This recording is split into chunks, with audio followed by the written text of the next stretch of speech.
আলহামদুলিল্লাহি ওয়াসসালাতুলি আহলিহা আম্মা বাদ। সুপ্রিয় দর্শক শ্রোতা, আল্লাহর নৈকট্য অর্জনে সেরা মাস রমজান পার করছি আমরা। রহমত, মাগফিরাত ও নাজাতের এই মাসে সময়ের বিশেষ আয়োজন হৃদয়ে রমজানে আপনাদেরকে স্বাগত জানাচ্ছি। সঙ্গে আছি আমি মুফতি আবদুল্লাহ তামিম। রমজান মাস জুড়ে প্রতিদিন ক্ষমা প্রার্থনার গুরুত্বপূর্ণ সময় ভোর রাতে আপনাদের সামনে হাজির হব। রহমতের দুয়ার খোলা মহিমান্বিত মাস রমজানে মাসব্যাপী এই আয়োজনে সময় সঙ্গেই থাকবেন ইনশা আল্লাহ। সুপ্রিয় দর্শক শ্রোতা, পবিত্র মাহে রমজান ইবাদত বন্দিগির মাস, আল্লাহ রাব্বুল আলমিনের সন্তুষ্টি অর্জনের মাস। এই মাস আল্লাহর কাছে সবচেয়ে প্রিয় মাস এবং বান্দাকে আপন করে নেয়ার মাস। পবিত্র এই মাসে রাত জেগে ইবাদত করা আল্লাহ তাআলার কাছে সবচেয়ে পছন্দনীয়। তাই আল্লাহর প্রিয় বান্দারা আরামের ঘুমকে ত্যাগ করে রাত জেগে ইবাদতে মশগুল থাকেন।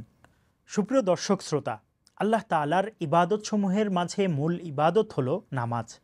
পবিত্র কোরআনে আল্লাহ রাব্বুল আলামিন নামাজ প্রতিষ্ঠার জন্য বারবার মনোযোগ আকর্ষণ করেছেন। কোথাও নামাজের হেফাজতের নির্দেশ দেওয়া হয়েছে, কোথাও রীতিমতো নামাজ পড়ার নির্দেশ রয়েছে, আবার কোনো স্থানে সময় মতো নামাজ পড়ার নির্দেশ রয়েছে। মূলত আল্লাহ তাআলা সমগ্র মানব জাতি সৃষ্টি করেছেন কেবলমাত্র তার ইবাদত করার জন্যই। আমাদের সবার লক্ষ্য উদ্দেশ্য আল্লাহ তাআলার সন্তুষ্টি অর্জন। আমরা নামাজ রোজা ঠিকই করছি আর তার সন্তুষ্টির আকাঙ্ক্ষাও রয়েছে, কিন্তু তারপরেও কেন আমরা তার সন্তুষ্টি অর্জন করতে পারছি না? এটা কি আমরা কখনো ভেবে দেখেছি? এর মূল কারণ হচ্ছে যেভাবে আমাদের ইবাদত বন্দিগি করা উচিত ছিল সেভাবে হয়তো আমরা করছি না। ফরজ ইবাদতের পাশাপাশি নফল ইবাদতগুলোর দিকে হয়তো আমরা দৃষ্টি দিচ্ছি না। সুপ্রিয় দর্শক শ্রোতা, এই যে রমজান মাস চলে যাচ্ছে, আমরা কজন এমন আছি যারা শেষ রাতে উঠে তাহাজ্জুদ নামাজ আদায় করছি? কজন শেষ রাতে চোখের জলে জায়নামাজ ভিজিয়েছি?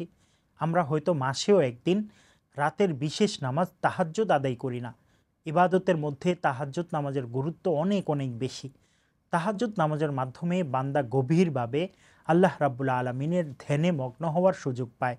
রাতের এই নামাজ মানুষকে আল্লাহমুখী ও তার সন্তুষ্টির পানে নিয়ে যায়।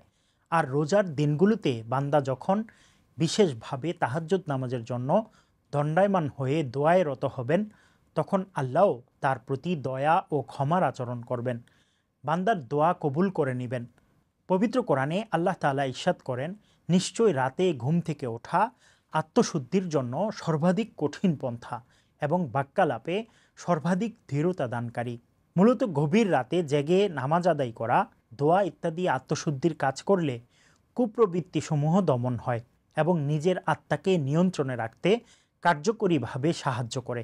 আল্লাহ পাকের পবিত্র বান্দাদের সবার এই একই অভিজ্ঞতা যে আধ্যাত্মিক উন্নতির জন্য গভীর রাতে দোয়া ও নামাজের মতো এত কার্যকরী পন্থা আর কোনো কিছুই নেই।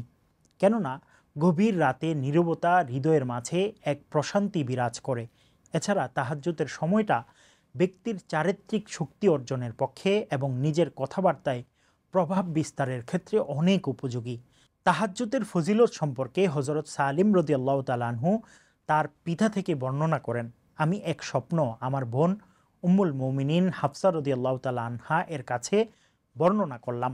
অতঃপর হাফসা রাদিয়াল্লাহু তাআলা আনহা তা আমার রাসূলুল্লাহ সাল্লাল্লাহু আলাইহি ওয়াসাল্লামের কাছে বর্ণনা করলেন।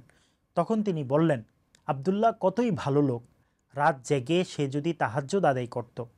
এরপর থেকে আব্দুল্লাহ রাদিয়াল্লাহু তাআলা আনহু খুব অল্প সময়ই ঘুমাতেন।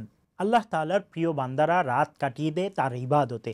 তারা শুধু রমজানের দিনগুলোতেই নয়, বরং বছরের অন্যান্য দিনেও রাতকে জাগিয়ে রাখে তাহাজ্জুদ নামাজের মাধ্যমে। আল্লাহর এই প্রিয় বান্দাদের উদ্দেশ্যে পবিত্র কোরআনে তিনি ইরশাদ করেন, আর আল্লাহর প্রিয় বান্দা তারা যারা তাদের রবের দরবারে সিজদা করে এবং দাঁড়িয়ে থেকেই রাত কাটিয়ে দেয় এবং যারা বলে, হে আমাদের প্রভু, তুমি আমাদের উপর থেকে দোজকের আযাবকে অপসারিত করো, নিশ্চয় এর আযাব সর্বনাশা। আল্লাহর এই প্রিয় বান্দাদের আহাজারি তিনি গ্রহণ করে তার ক্ষমার চাদরে আবৃত করে নেন। তাহাজ্জুদের নামাজের গুরুত্বের বিষয়ে হাদিসে উল্লেখ আছে। হযরত আবু হুরায়রা রাদিয়াল্লাহু তাআলা আনহু বর্ণনা করেন, রাসূলুল্লাহ সাল্লাল্লাহু আলাইহি ওয়াসাল্লাম বলেন, ফরজ নামাজসমূহের পর উত্তম নামাজ হলো রাতের তাহাজ্জুদ নামাজ। স্বামী স্ত্রী একে অন্যকে তাহাজ্জুদের জন্য ডেকে তোলা সুন্নত। হজরত আবু হুরায়রা রাদিয়াল্লাহু তাআলা আনহু বর্ণনা করেন, হজরত রসুল্লাহ সাল্লাল্লাহু আলাইহি ওয়াসাল্লাম বলেন, আল্লাহ তাআলা সেই স্বামীর প্রতি রহম করেছেন যে নিজে রাতে ওঠে তাহাজ্জুদ পড়ে এবং তার স্ত্রীকে জাগিয়ে তোলে। যদি সে উঠতে অস্বীকার করে তবে তার মুখমণ্ডলে পানি ছিটা দেয়। আল্লাহ তাআলা সেই স্ত্রীর প্রতি রহম করেছেন যে নিজে রাতে ওঠে তাহাজ্জুদ পড়ে এবং তার স্বামীকে জাগিয়ে তোলে। যদি সে উঠতে অস্বীকার করে তবে তার মুখমণ্ডলে পানি ছিটা দেয়। সুবহানাল্লাহ। সুপ্রিয় দর্শক শ্রোতা, এক সাহাবীকে হজরত মহানবী সাল্লাল্লাহু আলাইহি ওয়াসাল্লাম উপদেশ দিয়ে বললেন, হে উমক, ঘুমে বেশি সময় অতিবাহিত করো না, কেননা রাতের অধিক ঘুম তোমাকে কিয়ামতের দিন নিঃস্ব বানিয়ে উঠাবে। হজরত আবু হুরায়রা রাদিয়াল্লাহু তাআলা আনহু বর্ণনা করেছেন যে রাসূলুল্লাহ সাল্লাল্লাহু আলাইহি সাল্লাম বলেছেন, প্রতি রাতের শেষ 1/3 আল্লাহ জমিনের কাছাকাছি আসমানে নেমে এসে তার বান্দাদেরকে আহ্বান জানিয়ে বলতে থাকে, কে আছো যে আমার কাছে প্রার্থনা করবে যাতে আমি তার প্রার্থনা জবাব দিতে পারি? কে আছো যে আমার কাছে কিছু চাইবে যাতে আমি তাকে তার প্রার্থিত বস্তু দিতে পারি? কে আছো যে আমার কাছে ক্ষমা চাইবে যাতে আমি তাকে ক্ষমা করতে পারি? সুবহানাল্লাহ। আল্লাহ রাব্বুল আলামিন আমাদেরকে পবিত্র মাহে রমজানের অবশিষ্ট দিনগুলোতে আরও অধিক হারে রাতের বিশেষ ইবাদতে কাটানোর তৌফিক দান করুন। সাহারির সময়ে তাহাজ্জুদের নামাজ আদায়ের অভ্যাস যেন সারা বছর ধরে রাখতে পারি, সেই তৌফিক দান করুন, আমিন। মাহে রমজানের প্রতিদিন ভোর রাতে সময়ের বিশেষ আয়োজন হৃদয়ে রমজান দেখার আমন্ত্রণ জানিয়ে আজকের মতো বিদায় নিচ্ছি। আসসালামু আলাইকুম ওয়া রাহমাতুল্লাহি ওয়া বারাকাতুহু।